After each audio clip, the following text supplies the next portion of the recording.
In your opinion, what's the future of Russia? Vladimir Putin is an interesting case in that Vladimir Putin is governing a dying country. The population of Russia drops by about 1 million a year. Why? Because one, they don't reproduce.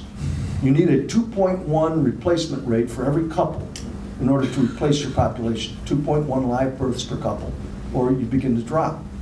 The reproduction rate in the United States among Anglo-Saxons is about 1.8.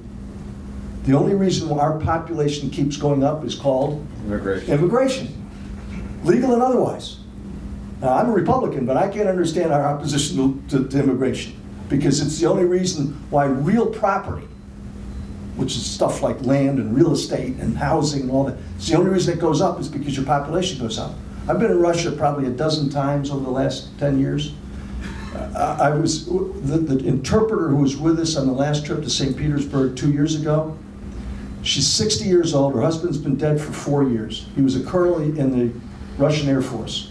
She was an interpreter for, first of all, the Foreign Ministry, then the Interior Ministry, which is not the park police, and now for one of the news agencies. So that's why, and she speaks better English than I do. She says to me, we're losing 1 million people a year. No one immigrates to Russia except Chinese people who come in to marry girls in Siberia because Russian law says you've got to be a Russian to own property, and that's the only reason they're gonna buy us out, but they don't want the Hermitage. And so the Hermitage is gonna sink into the Baltic.